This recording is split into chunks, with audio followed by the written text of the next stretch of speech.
चलिए पहला क्वेश्चन करा रहा हूँ। पहले क्वेश्चन पर बेस्ड जो कंसेप्ट है उसकी हेडिंग डालिए, उसका नाम है रिजॉल्विंग पावर ऑफ टेलीस्कोप। ठीक है ना, सीधे कंसेप्ट पे अटैक करेंगे। बंद बेटा बंद कर दो उस बुक को, कोई जरूरत नहीं है, मैं सब बताऊंगा। रिजॉल्विंग पावर ऑफ टेलीस्कोप जो पहला कंसेप्ट है। तो पहले मैं कंसेप्ट लिख लूं। बच्चों फॉर्मूला लिखो, resolving power, resolving power, okay. Resolving power Hindi में बोलते हैं विभेदन क्षमता। रिजॉल्विंग पावर टेलीस्कोप की क्या हुआ करती है बेटा, फॉर्मूला लिखिए, RP is inversely proportional to lambda. ये फॉर्मूला लगता है, resolving power RP is inversely proportional to lambda. तो इस पर जो क्वेश्चन बनेगा वो कैसा बनेगा बच्चों, इस पर जो बेस्ड जो क्वेश्चन बनेगा वो किस टाइप से बनेगा, तो RP1 अपॉन RP2। हाँ क्या दिख रहा है बेटा बताओ भाई, डायरेक्टली प्रोपोर्शनल है कि इनवर्सली प्रोपोर्शनल है, इनवर्सली है। तो क्या आएगा यहाँ पर, λ1 अपॉन λ2 की λ2 बाई λ1, λ2 बाई λ1, बिल्कुल सही। तो λ2 बाई λ1, ठीक है ना। तो ये इस पर जो क्वेश्चन बनेगा λ2 बाई λ1, नोट करते जाओ। अरे उसकी जरूरत ही नहीं मेरे भाई, कॉपी, अरे सब बताओ यार, ये लो λ2 बाई λ1,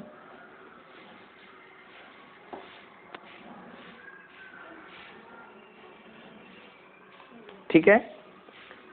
हाँ अब लैम्डा का रिलेशन वेलोसिटी के साथ अगर दे दिया जाए, अगर वेलोसिटी का फॉर्मूला पूछा जाए तो क्या होगा बच्चों बताओ, एरिना बोलो बेटा क्या होगा यहाँ पे, v2 बाई v1 या v1 by v2, v1 by v2। फिर गलती कर गए, अरे बच्चों v इक्वल्स टू होता है न्यू लैम्डा, होता है कि नहीं होता है। फ्रीक्वेंसी कांस्टेंट होती है, चाहे कितने बार उसको रिफ्लेक्ट करा लो, रिफ्रैक्ट करा लो, फ्रीक्वेंसी कभी नहीं बदलती है। फ्रीक्वेंसी सोर्स की कैरेक्टरिस्टिक्स होती है, आधार कार्ड है सिग्नल का फ्रीक्वेंसी।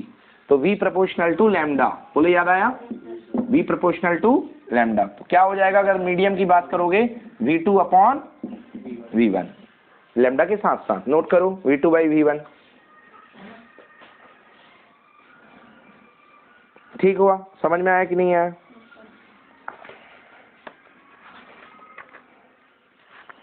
चलिए तो इस पर एक प्यारा सा बेस क्वेश्चन हो जाए भाई। 2017 नीट में पूछा हुआ क्वेश्चन, एक बहुत मासूम सा क्वेश्चन, क्वेश्चन नंबर 2। क्या बोला गया है भाई, the ratio of resolving power of an optical microscope. हाँ क्वेश्चन सुन लो, बस डिक्टेट करना है, okay. The ratio of resolving power, आपसे दो रेशियो पूछ रहा है रिजॉल्विंग पावर का। रिजॉल्विंग पावर का रेशियो बोल रहा है, आपको दो वेवलेंथ दी गई हैं। पहली वेवलेंथ दी गई है 4000 एंगस्ट्रॉम और दूसरी वेवलेंथ दी गई आपको 6000 एंगस्ट्रॉम। चलिए बताइए क्या होगा ratio, resolving power 1 ratio resolving power 2 क्या होगा। वेरी गुड, बिल्कुल सही, correct answer will be 3/2। So just put करना और कुछ भी नहीं है। कैसे पुट करोगे, 6000 ऊपर और 4000 नीचे। एंगस्ट्रॉम, एंगस्ट्रॉम यूनिट का फिजिक्स में ख्याल रखिएगा, सेम यूनिट है तभी कैंसिल होंगी, 0 0 0 0 0 0 कैंसिल, आंसर 6/4, 2 से कैंसिल करके 3/2 आ गया समझ में। नोट करिए बेटा, आगे समझे, चले आगे नेक्स्ट क्वेश्चन की तरफ चलते हैं। लिखिए क्वेश्चन नंबर 8, नीट टाउट 2016। अगले क्वेश्चन की तरफ चलते हैं।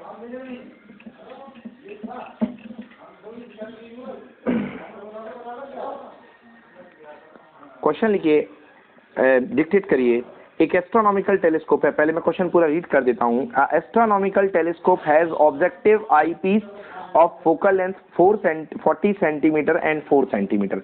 मतलब क्वेश्चन में क्या है बेटा, आपके पास एक एस्ट्रोनॉमिकल टेलीस्कोप, एक दूरबीन होती है, सिंपल एक एस्ट्रोनॉमिकल टेलीस्कोप होती है, दूरबीन होती है। देखो भाई जितने टेलीस्कोप और माइक्रोस्कोप वाले क्वेश्चन हैं उनमें केवल एक ही काम है आपका, फॉर्मूला याद करना। डेरिवेशन नहीं आता है, डेरिवेशन कर भी लोगे कोई लाभ नहीं होने वाला है, फॉर्मूला याद कर लेना बस। उनके दो लाइन के फॉर्मूले हैं वो याद कर लीजिएगा, अभी मैं बता देता हूँ। तो आपके पास कह रहा है एक एस्ट्रोनॉमिकल टेलीस्कोप है जिसमें एक ऑब्जेक्टिव लेंस है और एक फोकल लेंस है। बच्चों आपको याद होगा ऑब्जेक्टिव लेंस बड़ा वाला लेंस हुआ करता है और ये जो आईपीस हुआ करता है ये छोटा वाला लेंस होता है ना। तो ऑब्जेक्टिव लेंस की जो फोकल लेंथ दी गई है कितने सेंटीमीटर है, 4 सेंटीमीटर। बेटा ऑब्जेक्टिव लेंस की फोकल लेंथ को क्या बोलते हैं, FO। तो FO लिखो बच्चों 440 सेंटीमीटर, और FE दिया गया है 4 सेंटीमीटर। FE आई पीस की focal length 4 centimetre respectively. To view an object 200 centimetre away from the objective, मतलब जो ऑब्जेक्ट है वो ऑब्जेक्टिव से 200 मीटर की दूरी पर, 200 सेंटीमीटर, ये लो भाई 200 सेंटीमीटर की दूरी पर ऑब्जेक्ट रखा हुआ है। ओके, मतलब इसको ऑब्जेक्ट की डिस्टेंस को क्या बोलते हैं बच्चों? यूओ। क्या बोलते हैं? यूओ। यू मतलब ऑब्जेक्ट की डिस्टेंस, ओ मतलब ऑब्जेक्टिव से। तो ऑब्जेक्टिव से डिस्टेंस कितनी दी गई है? 200 सेंटीमीटर। बच्चों अभी मैंने साइन कन्वेंशन का इस्तेमाल नहीं किया है कि कहाँ है ऑब्जेक्ट, प्लस में है कि माइनस में, ये मैंने सब नहीं बताया है। ओके, क्वेश्चन लिखो। The lens must be separated by the distance. बताइए लेंस को कितनी दूरी पर रखना पड़ेगा?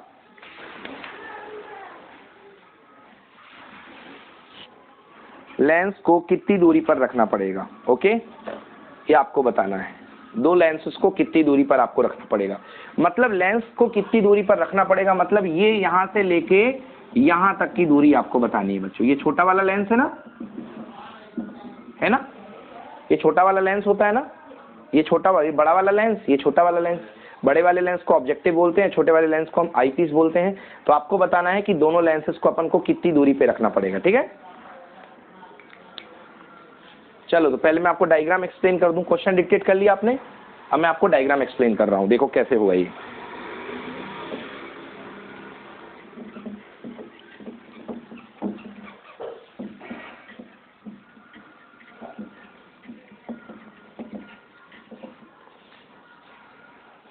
हाँ, तो सबसे पहले लिख लीजिए बच्चों, क्या क्या लिखाया मैंने आपको। फोकल लेंथ, फोकल लेंथ मैंने आपको ऑब्जेक्टिव की बताई, FO कितनी बताई बोलो? 40 सेंटीमीटर। कौन सा लेंस होता है? कॉन्वेक्स।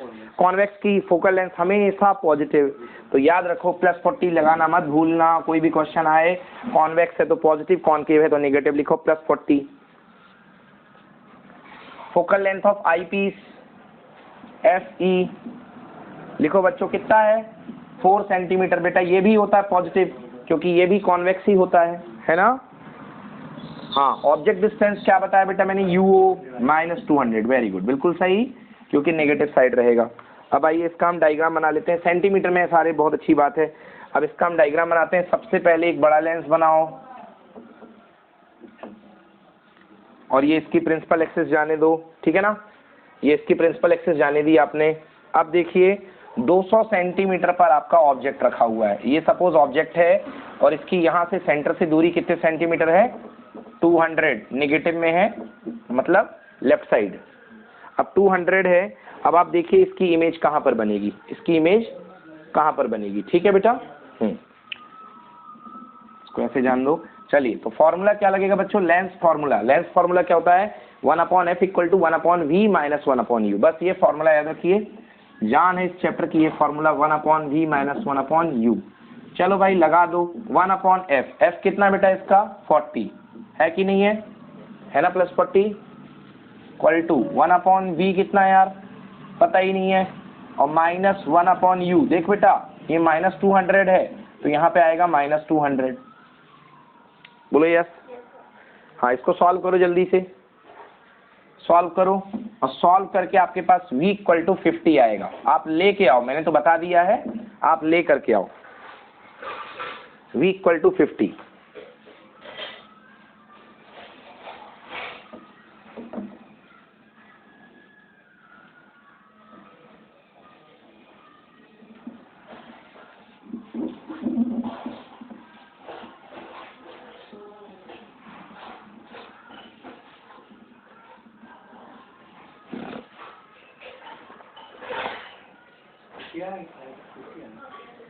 फिफ्टी आ गया? 50 आएगा बेटा।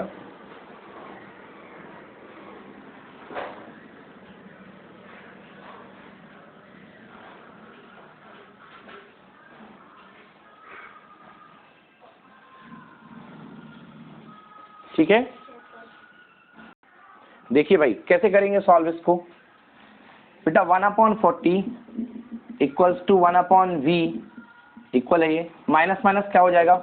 1/200 हो जाएगा, नहीं होएगा बेटा। 1/40 माइनस 1/200 इक्वल्स टू 1/v। देखो न्यूमेरिकल सॉल्व करना एक बहुत इंपॉर्टेंट पार्ट है, कैलकुलेशन भी। अब नहीं हो रहा है तो अपना बनता भी है तो कुछ नहीं कर सकते है ना। हाँ 40 और 200 का बेटा पहले एलसीएम निकालो, डिब्बे बनाओ। वैसे कितना आएगा मेरे ख्याल से, कितना आ रहा बच्चे, 200, 200 आएगा है ना, 200 ही आ गया। 200 में 40 का डिवाइड किया कितने बार, 5 बार, और ये कितने बार, 1 बार। 200 में 200 को डिवाइड किया 1, और 1 का मल्टीप्लाई 1 से 1, तो 1 कितना आया बेटा, 4। 4/200 बोलो यस। 1/v, 4 से कितने बार 20, 5 बार, और एक 0 तो 50 ही तो बचा, तो v इक्वल टू 50 आ गया। पलटी मार करके आ गया ना। अब देखिए नोट कर लो, v इक्वल टू 50 तक रफ करना है मुझे।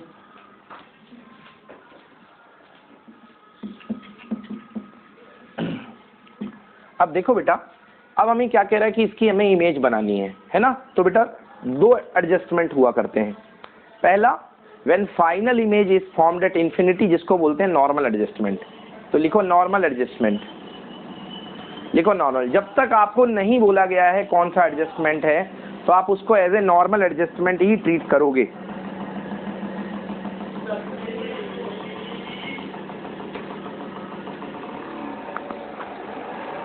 जब तक आपको कुछ नहीं बोला गया है तो आप उसको नॉर्मल एडजस्टमेंट के जैसे ही ट्रीट करोगे। तो आपको यहाँ कुछ नहीं बोला गया तो आपने इसको नॉर्मल एडजस्टमेंट मानेंगे। अब लिखो, कुछ लाइन लिखना पड़ेगा। लिखो, image will be formed at first focus of eye lens. जो इमेज है वो फर्स्ट फोकस कहाँ होता है, लेफ्ट में। फर्स्ट फोकस कॉन्वेक्स का कहाँ होता है, लेफ्ट में, और सेकंड फोकस होता है राइट में। और सेकंड फोकस को बोलते हैं मेन फोकस। क्या बोलते हैं, मेन फोकस। ठीक है बेटा। और मैं जो चश्मा लगा रहा हूँ कॉनकेव, उसका जो मेन फोकस है वो लेफ्ट वाला है। उल्टा चलता है, कॉन्वेक्स का राइट वाला होता है मेन फोकस, और कॉनकेव का लेफ्ट वाला। समझना क्या बोल गया मैं, ये कॉन्वेक्स है, कॉन्वेक्स का जो मेन फोकस होता है वो ये होता है, समझ गया ना, राइट वाला। क्लियर हुआ। और कॉन्वेक्स का जो मेन फोकस होता है वो ये वाला होता है, समझ गया ना। होते तो दोनों तरफ फोकस है, होते तो दोनों तरफ है, नहीं होते क्या, 2 होते ना, एक इधर एक इधर, बट मेन वाला कौन है, ये है। इसलिए कॉनकेव की फोकल लेंथ क्या होती है, निगेटिव, क्योंकि पीछे साइड है। और कॉन्वेक्स की फोकल लेंथ क्या होती है, पॉजिटिव, क्योंकि राइट साइड है। आया समझ में, पूछना जो भी समझ में ना आए हैं। चलो भैया, तो मैं क्या कह रहा था, मैं कह रहा था कि image will be formed at the first focus of eyepiece. First focus of eyepiece मतलब बच्चों क्या, इमेज जो फॉर्म होगी वो इसके फर्स्ट फोकस पे फाइंड होगी। फर्स्ट फोकस मतलब इसके इस तरफ। बेटा ये कितना दिया था इसकी फोकल लेंथ, 4 थी कि नहीं थी, बोलो हाँ या ना। मतलब ये जो इमेज बन रही है ये कहाँ पे बनेगी, इसके लिए 4 दूरी पर।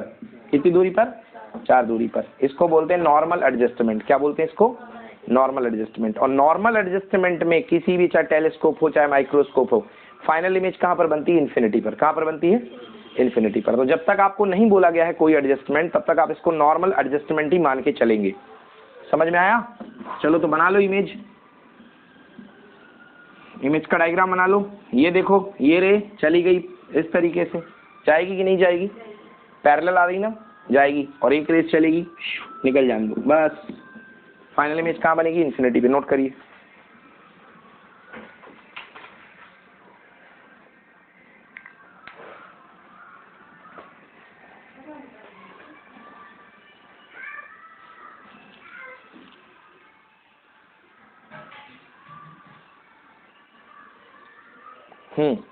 बना लिया, अच्छे से डायग्राम बना लो।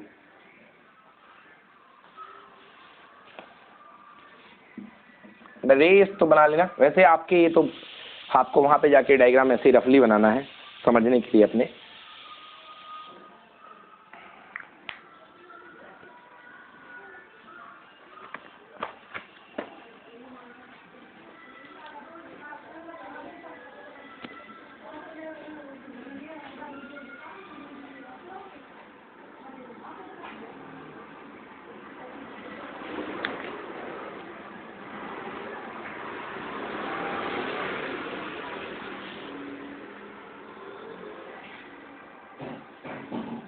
बना लिया, लिखिए। So for the normal adjustment,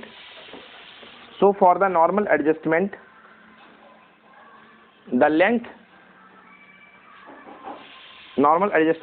length of the tube,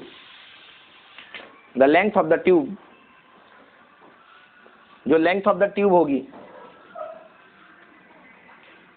और the distance between objective and I piece can be given by, एक बेहतरीन कंसेप्ट पर बहुत अच्छा फॉर्मूला आ रहा है। Length of the tube given by, देखो बेटा, आपने पिक्चरें देखी हो वो समुद्री लुटेरों वाली, वो लोग यहाँ पे पुंगी लगाया करते हैं और यहाँ से देखा करते हैं, हाँ या ना। तो ये बेटा, ये जो होता है ना, ये चीज, ये इसके यहाँ पे खसका करता है, वो देखोगे पुंगी आगे पीछे करते हैं, ये वही है लेंथ ऑफ द ट्यूब है, वही है, वो टेलीस्कोप ही होता है। तो लेंथ ऑफ द ट्यूब, तो कहाँ, दोनों लेंस के बीच की दूरी में ही तो ट्यूब रहेगी भाई। जो ट्यूब होती है वो दो लेंस के बीच की दूरी में ही तो होती है। तो आपको अब दूरी की निकालनी है, तो देखो कैसे निकलेगी लेंथ ऑफ द ट्यूब बेटा। L इक्वल टू, यहाँ पर इसकी इमेज जहाँ तक बनती है बेटा, इस दूरी को क्या बोलते हैं, VO बोलते हैं कि नहीं बोलते, VO। और यहाँ तक की दूरी क्या है बेटा, FE है कि नहीं है। तो आंसर L इक्वल टू लिख लो, फॉर्मूला VO प्लस FE।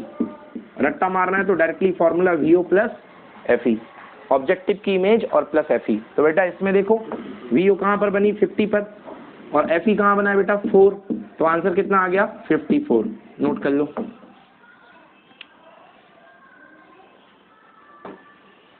ठीक है ना। अब आप मुझसे कह सकते हो सर FE तो आपने पीछे वाला लिया है, तो आपको माइनस लेना चाहिए। नहीं बेटा, यहाँ पर वो बात नहीं लगेगी, दोनों का मॉड लगा लो, मतलब जो भी लोगे प्लस में लोगे। यहाँ पर हमको साइन कन्वेंशन यूज नहीं करना है, समझ गए ना, क्योंकि कोई ये ऑप्टिक्स नहीं लग रही है, ये 2 और 2 4 हो रहा है। ऑप्टिक्स अगर लगती तो वो मैथ्स का यूज करती, समझ गए ना, मगर ये ऑप्टिक्स का पार्ट नहीं है, ये जनरल वाला पार्ट है। तो आंसर आएगा कितना, 54। आया समझ में, नहीं आया कोई दिक्कत। तो आंसर हो गया इसका 54 सेंटीमीटर। चलिए अगले क्वेश्चन की तरफ बढ़ते हैं भाई।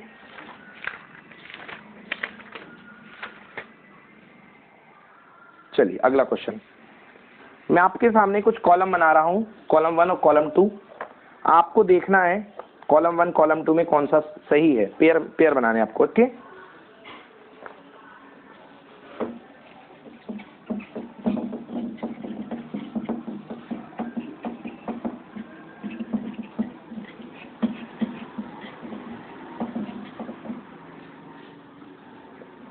टू 2016 नीट का क्वेश्चन देखिए। कॉलम 1 है ये, कॉलम 2 है ये। आपके सामने मैं कुछ मैग्निफिकेशन लिख रहा हूँ। A m equal to -2, B m equal to -1/2, C m equal to +2, और D है m इक्वल टू +1/2। ठीक है ना। अब आपको बताना है कॉलम 2 में कि ये किसके साथ मैच होगा। स्मॉल a जो है वो लिखा है कॉन्वेक्स मिरर,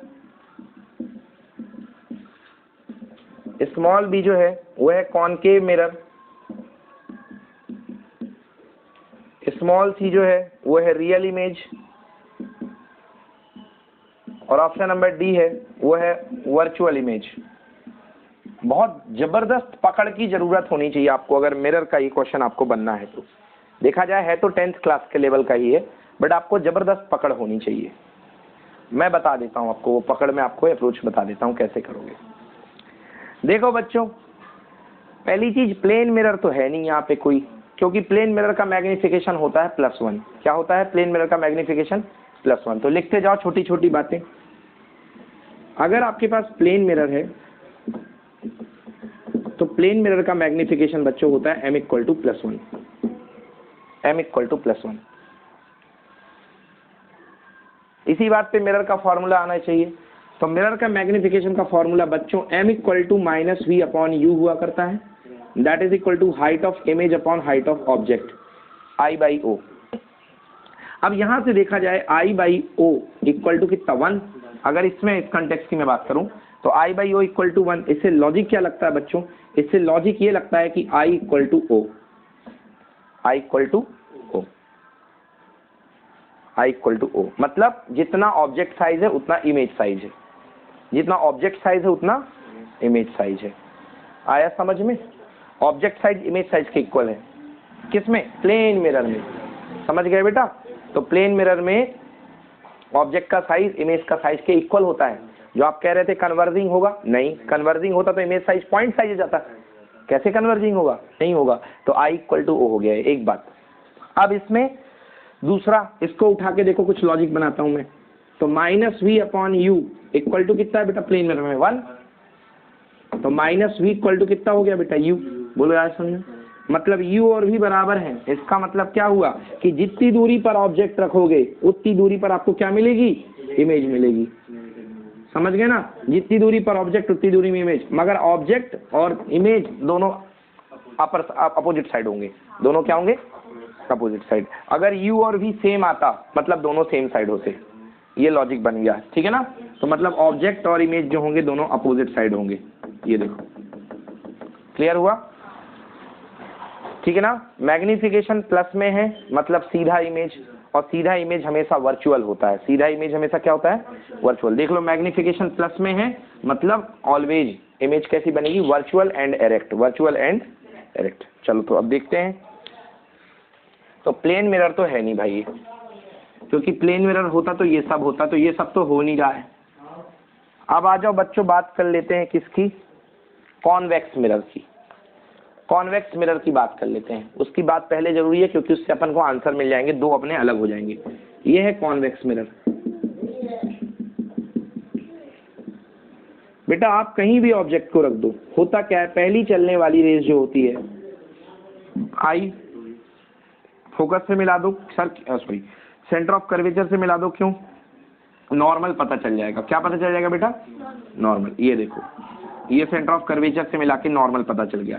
क्यों नॉर्मल? क्योंकि लॉ ऑफ एंगल वो लगाना है, रिफ्लेक्शन। तो I = R। ये गई मार खा करके। बोलो हाँ, यस। तो पैरेलल आने वाली रेस प्रिंसिपल एक्सिस के आफ्टर द रिफ्लेक्शन किससे होके जाती है? फोकस से, या फोकस से जाती हुई प्रतीत होती है, महसूस होती है। लो भाई, इस जन्म में तो हम मिल ना सके, अगले जन्म की तैयारी करो, वर्चुअल बढ़ाओ। बढ़ा दिया, बढ़ा दिया, पीछे की तरफ एक्सटेंड कर दिया। बोलो यस। दूसरी रेस चलाओ। कोशिश कहाँ है? Centre of curvature. इसने मारा झटका, लौट यहाँ से भाग गई, है ना? मगर ओरिएंटेशन कहाँ होगा इसका? सेंटर ऑफ कर्वेचर की तरफ। बोलो बेटा आया समझ में ना? ये देखो, मिल गई इमेज, मिल गई इमेज। देखो बेटा, मैग्निफिकेशन 1 से कम आ रहा है, आ रहा है, आएगा। क्यों आएगा? क्योंकि इमेज साइज कम है, ऑब्जेक्ट साइज बड़ी है। मैग्निफिकेशन 1 से क्या आएगा? कम आएगा। और क्या आएगा? पॉजिटिव। क्या आएगा? और पॉजिटिव। तो मैग्निफिकेशन 1 से कम आएगा और पॉजिटिव आएगा। बोलो यस, पॉजिटिव। बोलो हाँ। अब देखो, मैग्निफिकेशन 1 से कम किसका किसका? इसी का है 1/2। बोलो है कि नहीं है? 1/2 यही तो है।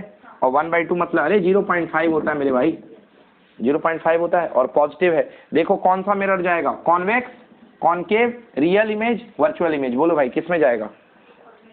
हाँ बिल्कुल सही, कॉन्वेक्स सपोर्ट कर रहा है इसको, कॉन्वेक्स सपोर्ट कर रहा है ना? कोई दिक्कत? वर्चुअल इमेज भी सपोर्ट कर रहा है, बट ज्यादा अच्छा कॉन्वेक्स है। अगर मैं कॉन्वेक्स को नहीं करूंगा तो वो खाली बैठा रह जाएगा, क्योंकि और तो कोई कॉन्वेक्स वाले है ही नहीं है। बोलो यस और नो। आ गया समझ में? चल, बन ही नहीं सकती है, बन ही नहीं सकती। कुछ भी केस ले लो, कॉन्वेक्स में एक ही केस होता है, बस एक ही तो केस होता है। बना लो इसको जल्दी से। हाँ बना लो। कॉन्वेक्स का बेटा एक ही केस है, एक ही केस है कॉन्वेक्स का। समझ गए ना? साइड रियर व्यू मिरर वाला, गाड़ी में जो लगाते हैं मिरर, वही केस है, केवल एक ही केस है।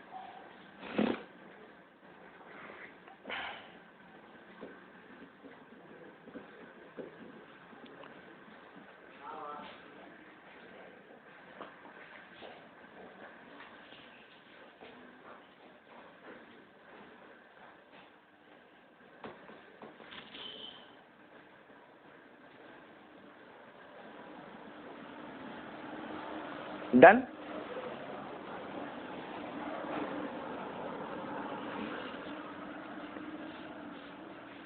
ठीक है, चलो तो एक केस हो गया। अब आगे के केस बचे, बहुत ध्यान से, बहुत ध्यान से भाई। देखो, मैग्निफिकेशन +2 मतलब वर्चुअल इमेज, देखो ध्यान से, मैग्निफिकेशन +2 मतलब वर्चुअल, हाँ या ना, वर्चुअल इमेज है। और प्लस का मैग्निफिकेशन कौन दे सकता है? कॉनकेव ही देगा। +2 है, मैग्निफिकेशन मतलब वर्चुअल इमेज, और 2 गुना साइज की। कितने साइज की? 2 गुना साइज की। तो वर्चुअल देगा और 2 गुना साइज की इमेज कौन देगा? कॉनकेव देगा। क्यों नहीं देगा? कॉन्वेक्स के पास तो अधिकार है ही नहीं है बेटा। कॉन्वेक्स में बच्चों केवल एक ही केस बनता है, ये वाला।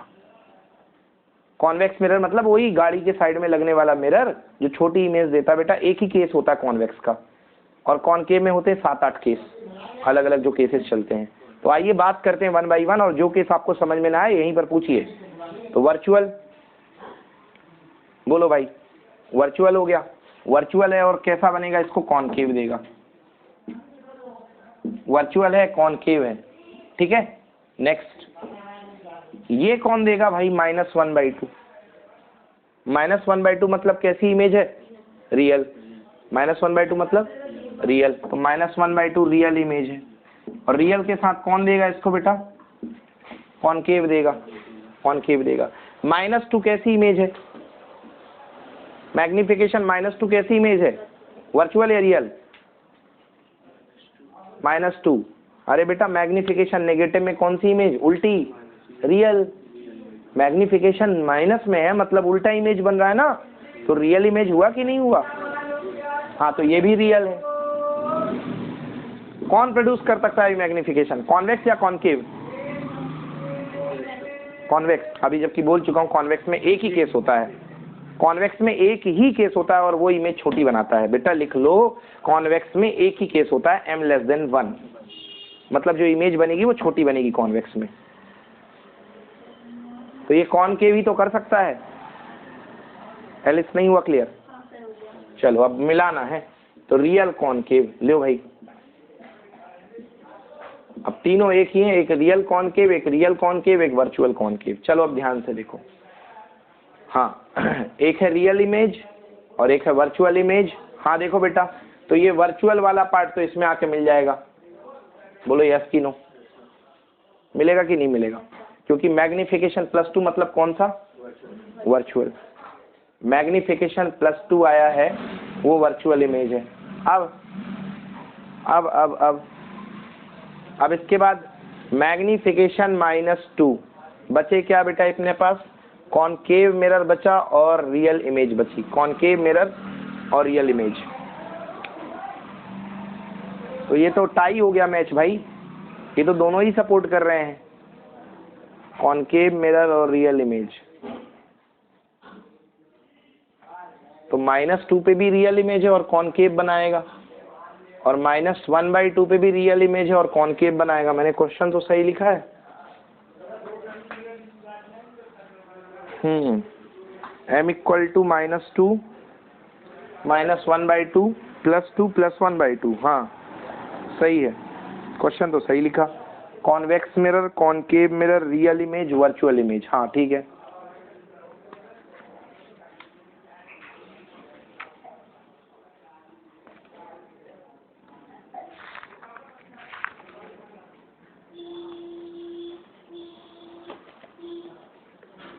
आंसर देखिए मैं मैच करा रहा हूं। ए का बोल रहे हैं बी, ए का बोल रहे हैं बी, मतलब -2 मैग्निफिकेशन जो है रियल है और कॉनकेव है, वो रियल इमेज बन रही है, सॉरी कॉनकेव मिरर प्रोड्यूस करेगा। ठीक है भाई, तो बिल्कुल करेगा, मैं भी बोल रहा था, है ना। बट ये रियल इमेज भी तो है, तो इसका तो सी भी लग रहा मुझे। और बी वाले पार्ट का आंसर जो बोल रहे हैं, बी का है बी, स्मॉल बी, -1/2 रियल है, कॉनकेव है, तो ये बी का इन्होंने बोल दिया है। एक मिनट, फर्स्ट का बी, ओके, फर्स्ट का B and C, no problem, बिल्कुल सही है। 2 आंसर है भाई इसमें, मतलब मैच करना था, 2 आंसर दिया है, फर्स्ट का बी एंड सी। तो वही मैं कह रहा था कि फर्स्ट में देखो बी को भी सपोर्ट कर रहा कि नहीं कर रहा, और सी को भी सपोर्ट कर रहा कि नहीं कर रहा, और ऐसे ही सेकंड में भी ये बी और सी को सपोर्ट कर रहा है, सेकंड में भी कर रहा है, बिल्कुल सही। तो सेकंड वाला कौन है? बी वाला पार्ट, वो भी स्मॉल बी स्मॉल सी को सपोर्ट कर रहा है। बाकी मेरे बिल्कुल सही है। जो सी वाला पार्ट है वो बी को सपोर्ट कर रहा है। एक minute, magnification +2, magnification +2, magnification +2 virtual, तो मैग्निफिकेशन +2 वर्चुअल इमेज है, बिल्कुल सही है। वर्चुअल इमेज के साथ साथ अब एक चीज और देखो बेटा, इसमें मल्टीपल आंसर है इस क्वेश्चन में। बेटा मैग्निफिकेशन +2 इसमें मिल रहा है, ये बात है। वर्चुअल इमेज तो है, वर्चुअल इमेज तो है, और कौन से मिरर को सपोर्ट करेगा बताओ, कॉनकेव को या कॉन्वेक्स को? अब फिर से देखो ध्यान से, मैग्निफिकेशन क्या होनी चाहिए? 1 से लेस, 1 से लेस। अब यहाँ पे मैग्निफिकेशन क्या है? +2, तो कॉन्वेक्स तो हो नहीं सकता है। क्या हो सकता है? कॉनकेव। कॉनकेव का जो दाढ़ी बनाने वाला केस होता है उसमें मैग्निफिकेशन 1 से बड़ा आता है, तो एक केस तो वो होता है ना। चलिए, तो सी वाले का आंसर जो है, एक तो डी है, बोलो हाँ, है ना, और डी के साथ साथ कॉनकेव मिरर बी भी है, बोलो यस, डी और बी भी है। लास्ट मैग्निफिकेशन 1/2, मतलब क्या है भैया? ये कॉन्वेक्स है, ये है अपने पास कॉन्वेक्स, बिल्कुल सही। तो कॉन्वेक्स है, और कॉन्वेक्स के साथ साथ कौन सी इमेज बनेगी? वर्चुअल। तो इसका आंसर कॉन्वेक्स ए है और डी है, तो डी का आंसर स्मॉल ए स्मॉल डी। नोट कर लो बच्चों, आया समझ में? तगड़ा क्वेश्चन। हाँ, इसमें अच्छा इन लोगों ने ऑप्शन में ही दिए हैं बहुत सारे, वो ऑप्शन मैंने लिखे नहीं ना, इसलिए ऐसा हो गया। मुझे लगा एक एक मैच कराएंगे, इन्होंने 2-2 लिख रखे हैं ऑप्शन में।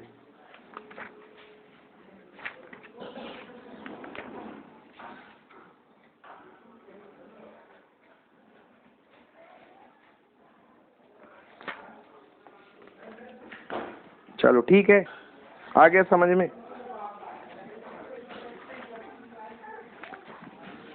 अब डालो बच्चों heading question number 11। Question number 11,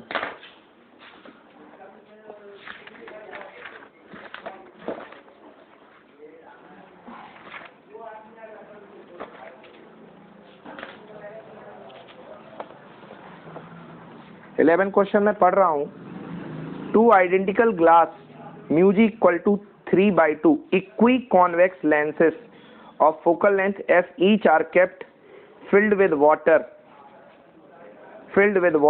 mu w = 4/3 the focal length of the combination। बहुत अच्छा क्वेश्चन बच्चों, खूब सारी चीजें सिखा के जाएगा ये क्वेश्चन।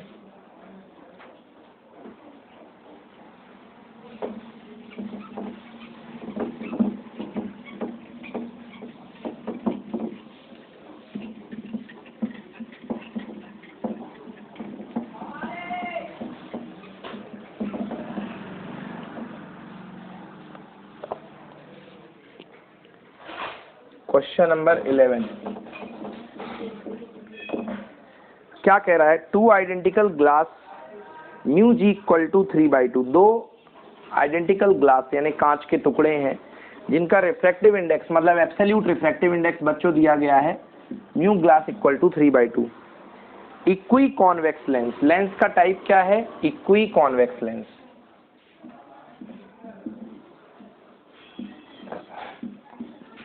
कॉन्वेक्स लेंस, अभी बनाता हूं इसका डायग्राम।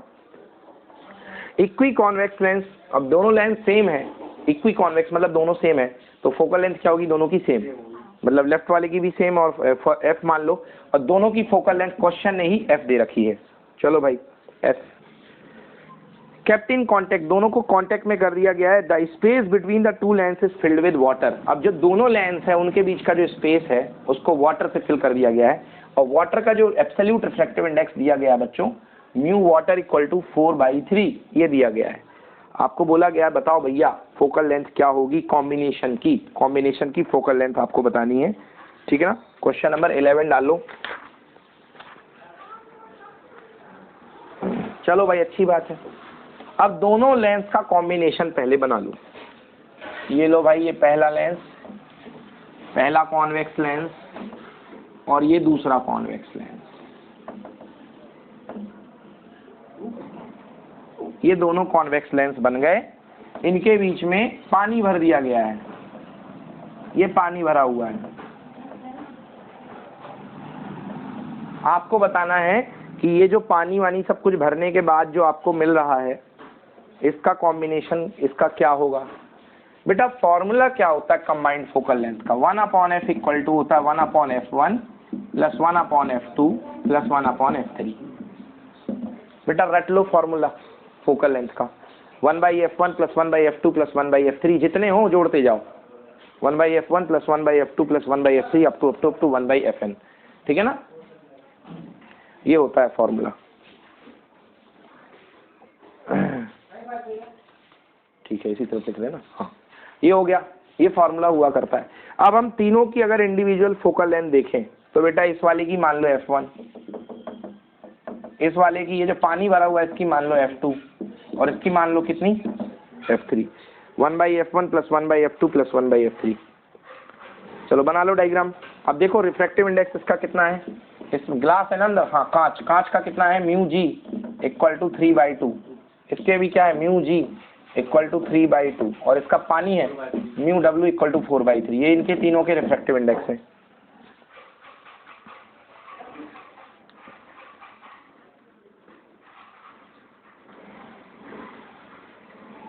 ठीक है, चलिए अब देखो बेटा इसकी फोकल लेंथ f1 है, इसकी f2 है और इसकी f3 अपन ने मान ली है। तो मैं इसको क्या लिख सकता हूँ, क्योंकि f1 और f3 अमाउंट वाइज आपस में इक्वल हैं, दोनों ही तो सेम है ना, इक्वी कॉन्वेक्स, तो दोनों को मैं f1 ले सकता हूँ। तो 1/f1 ये हो जाएगा और ये 1/f3 की जगह मैं क्या प्लेस कर सकता हूँ f1।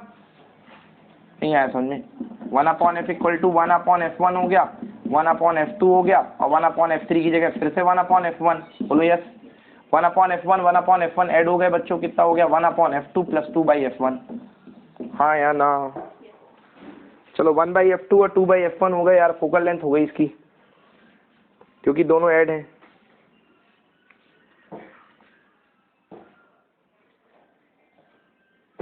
ठीक ठीक ठीक ठीक ठीक है।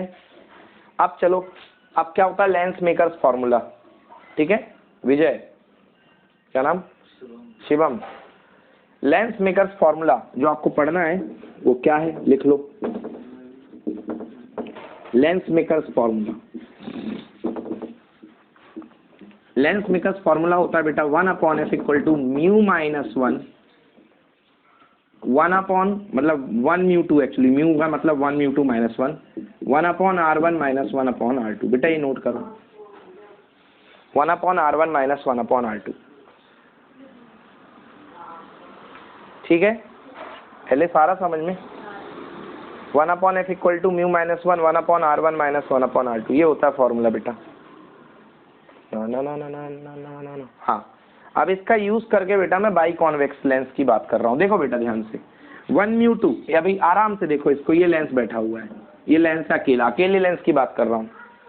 चलिए यहाँ से लाइट, पहले क्या पड़ा बेटा, हवा पड़ी, हवा पड़ गई, फिर पानी, फिर हवा के बाद कांच पड़ गया, तो यहाँ पे बाहर है म्यू एयर और अंदर है म्यू ग्लास। बोलो यस।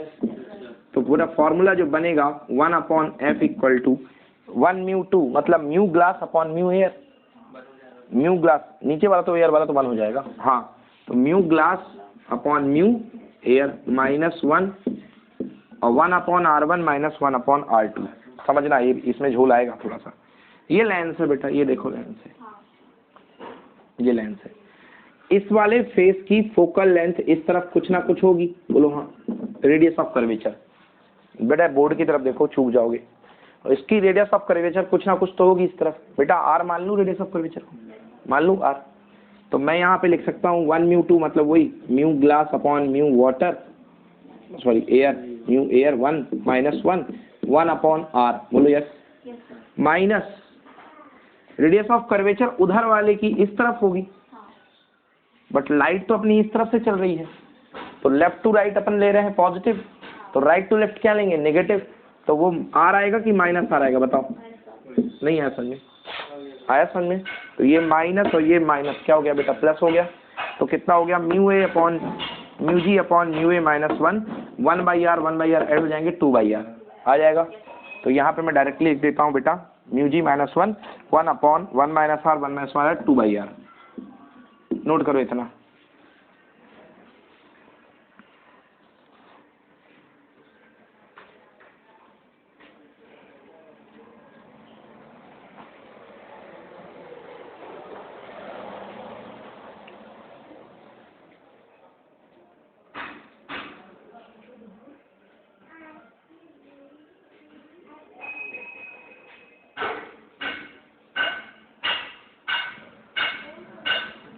तो ये हो गया अपने पास कितना 1/f सीधा सीधा mu G minus 1 into 2/r।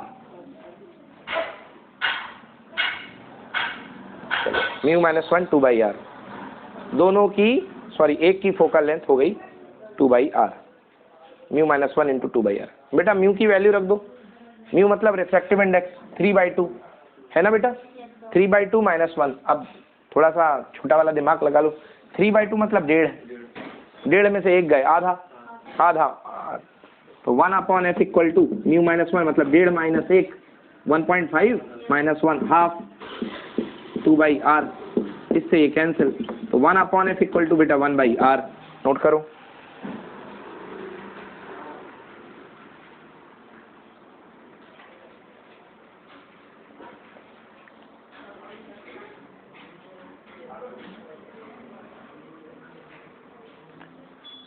ना ना ना कुछ गड़बड़ हो रही है, कुछ गड़बड़ हो रही है। हाँ ठीक है,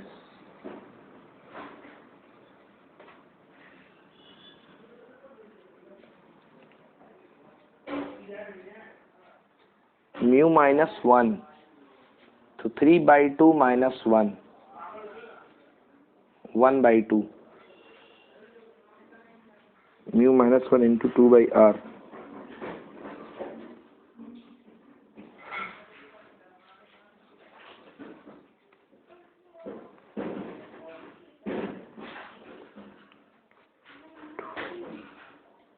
लिख लिया, लिख लिया। अभी यहाँ तक इसको एक रिजल्ट बना लीजिए, 1/f इक्वल टू 1/r। ठीक है, एक रिजल्ट अपन ने ये बना लिया। अब चलिए जो सेकंड है, ये जो सेकंड अपने पास जो पानी वाला लेंस बन रहा है, इसकी हम फोकल लेंथ निकालने की कोशिश करते हैं। ओके, चलिए सेकंड लेंस जो है उसकी फोकल लेंथ निकालने की कोशिश करेंगे। ये मैं रफ कर रहा हूँ।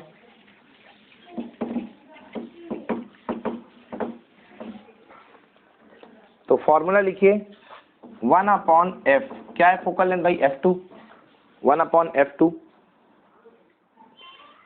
ठीक, 1/f2।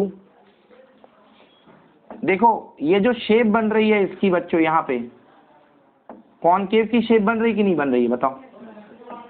इसके बीच में जो शेप बन रही है वो किसकी शेप बन रही है, कॉनकेव की। यस, तो 1/f2 इक्वल टू वही म्यू माइनस 1 मतलब क्या, म्यू डब्ल्यू वाटर का refractive index, mu W minus 1, mu W minus 1 1/r1 minus 1/r2। देखो इसमें आता था प्लस 2/r, प्लस 2/r, क्योंकि फोकल लेंथ पॉजिटिव होती थी उसकी, इसकी फोकल लेंथ क्या होती है, नेगेटिव, तो क्या आएगा माइनस 2/r। बोलो करके बताऊं कि समझ में है भाई, अलग अलग करोगे तो 1/r करके आएगा वैसे, बट इसमें माइनस 2/r आएगा। ठीक है बच्चों, वैल्यू पुट कर दो। म्यू डब्ल्यू कितना, 4/3 माइनस 1 और माइनस 2/r, 4 माइनस 3/1 यानी 1/3 माइनस 2/r। ठीक है, माइनस 2/r, 1/3 माइनस 2/r, तो कितना हो गया, माइनस 2/3 ब्रैकेट में 1/r, माइनस 2/3 ब्रैकेट में 1/r।